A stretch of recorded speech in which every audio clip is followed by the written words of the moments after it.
अस्सलामुअलैकुम फ्रेंड्स, अगर आप मेरे चैनल पर नए आए हैं तो प्लीज़ मेरे चैनल को सब्सक्राइब कीजिए। ये उस भयानक रात की कहानी है जब हमने हमारी मौत को करीब से देखा। ये कहानी शुरू होती है 31 दिसंबर को।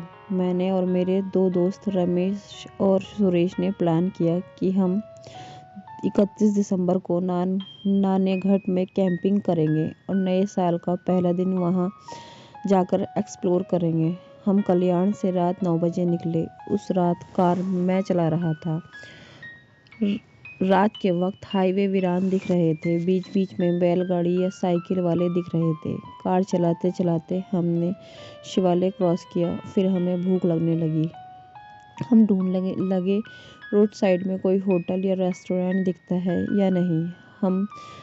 वह दौर था जब गांव डेवलपमेंट नहीं हुआ था, इसलिए हाईवे पर रेस्टोरेंट नहीं होते थे, मगर गांव के आसपास छोटे ढाबे हुआ करते थे।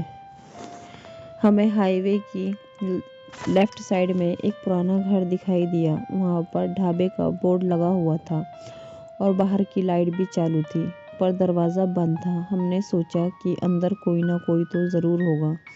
मैंने कार रोड साइड में लगाई और हम तीनों ढाबे की ओर चल दिए।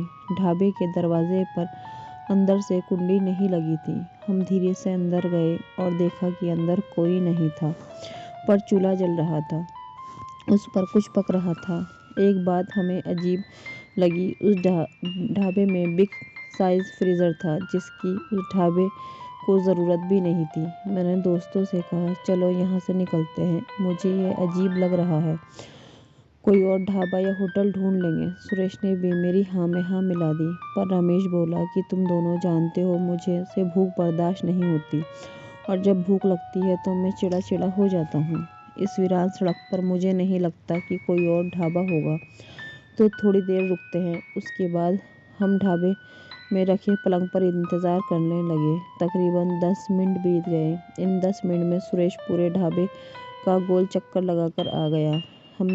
उसने हमें बताया कि यहाँ तो कोई भी नहीं दिख रहा है, पर घर के पीछे कटे हुए इंसानी बालों और कपड़ों का ढेर पड़ा हुआ है। लगता है ये जगह किसी सैलून की या शॉप रही होगी। चलो यहाँ से निकलते हैं। फिर हम तीनों ढाबे से बाहर निकले और कार की तरफ चल दिए। जैसे ही हम कार के पास पहुँचे और हमने डोर खोलने के लिए हाथ आगे बढ़ाया, तभी पीछे से आवाज़ आई, बिना भूख मिटाए ही यहाँ से जा रहे हो? हमने पीछे मुड़कर देखा तो ब्लैक ड्रेस में एक सुंदर लड़की थी, जो ढाबे के आंगन से हमें आवाज़ दे रही थी। फिर हम वापस मुड़कर उस ढाबे में गए। अंदर उस लड़की के साथ दाढ़ी वाला आदमी था। उसकी शक्ल किसी तांत्रिक जैसी थी। उस आदमी ने कहा, यहाँ सिर्फ नॉन वेज ही मिलेगा साहब। सुरेश ने मटन मंगवाया और फिर मेरे पास भी ऑप्शन नहीं था। खाने का ऑर्डर देने के बाद हमने उस आदमी से कहा कि हमारे कार में बैठकर थोड़ी देर ड्रिंक करेंगे, उसके बाद आकर खाना खाएंगे। उसने कहा कि आप यहाँ बैठकर भी पी सकते हैं। फिर मैं गाड़ी से हमारे लिए ड्रिंक लेकर आया। ड्रिंक करते हुए उस आदमी से भी हमने थोड़ी बातचीत की। उसने अपना नाम अधीरा और लड़की का नाम वसुंधरा बताया और कहा कि वह पास ही के गांव में रहते हैं और समय बिताने और शौक पूरा करने के लिए ढाबा चलाते हैं। हमारी ड्रिंक ख़त्म करने तक टेबल पर हमारे लिए प्लेट्स लगा के रखी थी। खाने की टेबल पर बैठते ही वक्त मैंने एक बात नोटिस की। अधीर और वसुंधरा एक दूसरे की तरफ देखकर मुस्कुरा रहे थे और उनकी वो मुस्कान किसी शैतान से कम नहीं थी। खाना खाते वक्त रमेश ने पूछा कि ये मटन के पीस इतने बड़े क्यों हैं? तो अधीरा ने अजीब सी आवाज़ में जवाब दिया कि बड़े टुकड़े खाने में ही मज़ा आता है, यहाँ हमेशा बड़े टुकड़े ही परोसे जाते हैं। हम खाना खाने और बातचीत करने में व्यस्त हो गए। उस वक्त हम काफ़ी नशे में थे। तभी मैंने उन दोनों को जल्दी में ढाबे से बाहर जाते देखा, पर नशे की वजह से मैंने उस पर ध्यान नहीं दिया और फिर से हंसी मजाक में बिजी हो गया। हम तीनों में सिर्फ सुरेश ही ड्रिंक नहीं करता था, इसलिए खाना ख़त्म करने के बाद मैंने सुरेश से कहा, तुम बिल दे आओ, हमें जल्दी निकलना है। फिर सुरेश अधीरा को ढूंढने लगा। उसने ढाबे के आस पास चेक किया। पूरे ढाबे का गोल चक्कर लगाया पर वो दोनों कहीं नहीं मिले। फिर हम दोनों ने भी ढूंढा पर कोई फायदा नहीं हुआ। इस बीच उस जगह कहीं से धुआं आने लगा। हमें घबराहट सी होने लगी और डर के मारे हम तीनों कार की ओर दौड़े और जब कार के दरवाजे खोले तो पीछे से फिर आवाज़ आई, तुम्हारी भूख मिट गई। हमारी भूख का क्या? ये आवाज़ सुनते ही हम तीनों ने झटके से पीछे मुड़कर देखा और उस वक्त हमारे सामने जो भयानक नज़ारा दिखा उसे याद करके आज भी हमारी रूह कांप जाती है।